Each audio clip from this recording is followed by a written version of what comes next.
Shalom and good day all, this is Healing29 back again for some DC reviews, and in these DC reviews I'll be covering two annuals. First is the Detective Comics annual, which has a story by Al Ewing, and the next is the Mark Waid World's Finest annual.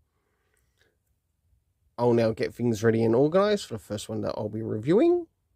So, as we move into first things first, does this cover in any way, shape or form connect to something that is happening inside with the story? In some essence it does, to which I give it a 7 out of 10. Next is the area of the internal art, as we have a look around the beginning, middle and of course the end. Of course, this annual from Al Ewing does actually have a 3-act series. I was a little bit unsure if it actually did or not. So I'm really happy to bring across that, yes, it starts off with the Act 1, then it moves into Act 2, then finally into Act 3. And I sort of like how Act 3 ends, but we'll get to that when we get to that. So as we start to move towards the beginning of the story, we arrive at a crime scene, to which Batman is, of course, being a proper detective, because he's meant to be known as the world's greatest detective.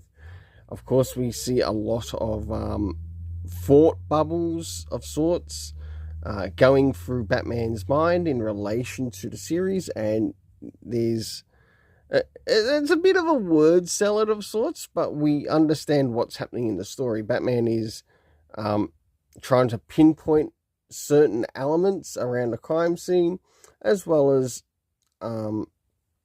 things that might lead him to the killer. As we jump towards the middle of the story, which brings us directly into Act 3, we see Batman advances his assault against crimes that are happening in Gotham City, as well as overseas. We get to see quite a number of characters that make an appearance, including a bit of a new character of sorts too, which we see later on in the story. As we start to reach towards the end, we end up meeting someone by the name of David Rosales. At first I thought this character may have been a bit of a self-insert type character, but we do learn that this character sort of like works for in his school, sort of like covering like the school newspaper, and he's trying to uncover stories. We've learned that in this, maybe Scarecrow might actually be playing a part in something that is actually happening at his school, and I thought that was quite interesting to see Batman getting involved in that. So for the internal art, I give a 6.5, as I felt like some places needed a little bit more time as to what they were trying to bring across in the story.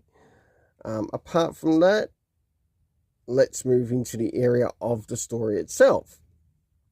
So first things first, considering that this is an annual connected to the main run, did we get any comic book references to anything that is happening in the Detective Comics run? No, we didn't.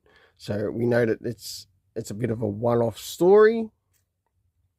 Next is the area of time. Do we know what time some of these events are taking place in Acts 1, 2, or 3? Not really. Though I think it would have been nice to see it be included in the story. Next is the locations that we get to see in the story. Of course, we have Gotham, we have York, we also travel to London, and of course a Gotham school, to which David Rosales is a part of. Last but not least is the cast of characters, consisting of Bruce Wayne Batman. We had Cody Moore, so the victim of the first crime. We came across someone known as Lydia in the story, and last but not least, David Rosales. For the overall story, I give it a 7.5 out of 10. It does actually feel a bit of a fresh story, and if anything, I'm not too sure if I'm the only one who sort of suspects this, but does this feel a little bit better than the Tom Taylor story run that we're getting right now for Detective Comics? Just a question out there. All right, now it's time to move on to World's Finest. So as we start to move on to the World's Finest Annual for 2025, does this cover in any way, shape or form connect to something that is happening inside with the story? It does, to which I give a 7.5 out of 10.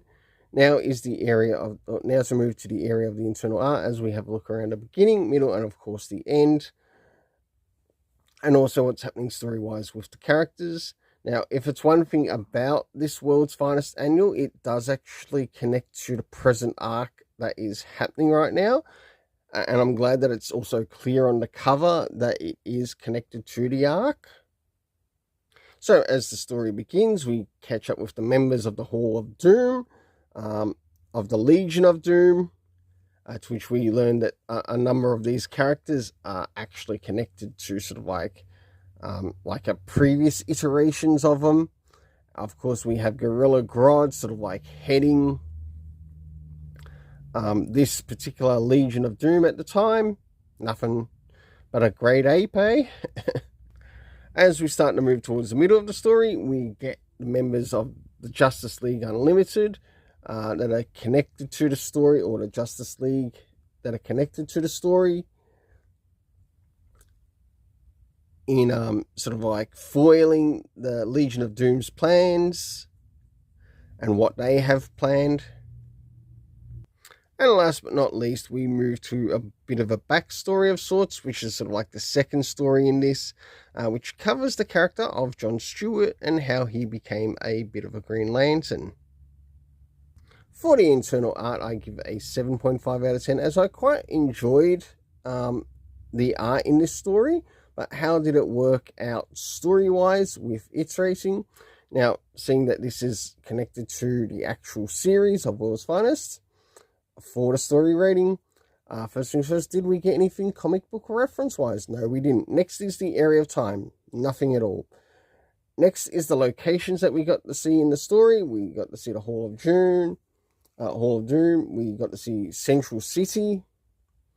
We also got to see Ivytown, Blackgate, the Watchtower, and last but not least, Detroit, to which we learn John Stewart is from. The cast of characters consisting of the Legion of Doom, the Justice League. We also had Robin, as well as the Nightwing.